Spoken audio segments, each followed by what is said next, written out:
About 5:30 in the morning, and so you can still hear the crickets and various animals in the morning.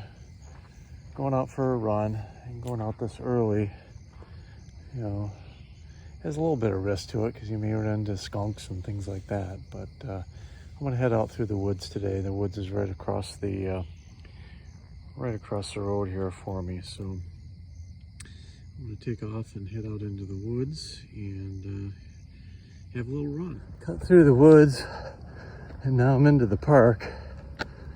And as you can see, the sun hasn't come up yet. It's pretty early, it's late August. And so at 5:30, the sun's not up yet. So I'll cut back to you when the sun comes up and I can show you a little bit more of the woods. As you can see, with the flag there, a little bit of calm before the storm. The sun hasn't come up really too much yet because they're predicting rain and possible hail. So the sun is pretty clouded over, but it's very, very quiet, very still. It's a wonderful day for a run. Still in the park. You can see the cell tower there, still in the park, as you can see, and I'm heading back into the woods. Well, as you can see, I finished the run in the dark, so I wasn't able to show you the woods. I'll post another run where I'll show you the woods, but yeah, I couldn't keep running any longer, so I had to stop in the dark, and I'm gonna do a little bit of stretching and then make some breakfast. Well, probably take a shower first, then make some breakfast. But it was a good run. It was a nice morning. It was nice and quiet out there. I did see a gentleman walking his dog. He had a little red light. I should have posted that, but he had a little red light, and his dog had a little red light too. So that was kind of cool. But I'll show you what I'm gonna fix up for breakfast a little bit later. And I think I'm going to be making crepes this morning, so probably not a great recovery food, but it's something that I enjoy. It's from my grandmother's recipe, so we'll see in a little bit. So after a nice run this morning, I'm going to actually make crepes. These are my grandmother's crepes, and she used to make them for me on a regular basis, actually for lunch. And I'm going to have, we don't know the exact recipe, so I put in a half cup of milk, 1 egg. This will make half a batch. And then I've got half a teaspoon of sugar. Mix all that up. And then I'm going to add the flour. I just use all-purpose flour. And, I think it's about a half a cup, but I just keep putting in flour until I get the right consistency, which is kind of like an eggnog consistency is what I'm looking for. So I'm going to add the flour, and we'll come back and see what I've got. So I ended up using less than a half a cup of flour. It's the first time I've really ever measured it. And this is kind of the consistency that you want. And you'll know if you've got it right once you start cooking the crepe. That's the only time I really know whether I've got it right or not. So we'll see as we put the crepe in the pan. I've got a nice hot pan here, and you want to put a little, I use vegetable oil. Put a little vegetable oil in there.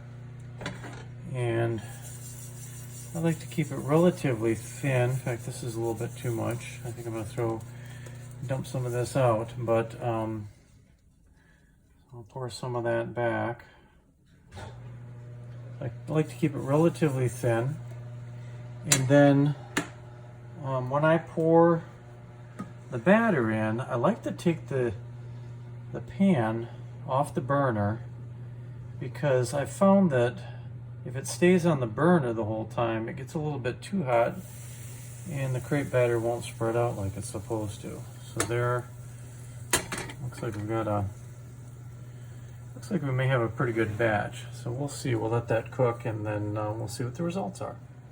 So this crepe is starting to smell like grandmother used to make. And I'll go ahead and flip it. And generally, if you got the batter right and the temp right and everything else, the crepe will start to bubble a little bit. And I don't know if you can see it, but it is starting to bubble. And I'll show you when I flip it back over where the bubbles are. But this seems to be pretty good consistency. So I'm a little embarrassed to say that I used to, when I was in grade school, Grandma would make these for lunch. And I'd eat 5 or 6 of these easily. Whoops. And let's see, so you can see kind of where the bubbles were throughout the crepe. And so that one turned out pretty good. So I'm gonna make 2 or 3 of these maybe, and then have some preserves with them. Usually I'll have them with preserves. That's the way I like them. But you can put anything on them. So, so that's Grandma's crepes. So I ended up making 2.5 crepes. The first 2 I filled with blueberry preserves, and then I ran out of blueberry preserves, and so I just dusted this last one here with powdered sugar, sifted powdered sugar. And so I'm going to have that with a nice cup of Earl Grey tea. A lot of times I'll have a glass of milk, because these are absolutely wonderful with a glass of milk. So try it out, and bon appetit. Starting a little run here in the woods next to the house. A little bridge here for when it gets too wet.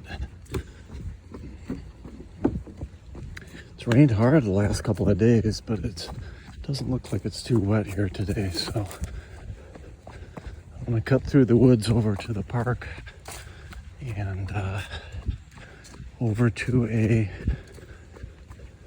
another subdivision, and then cut back. So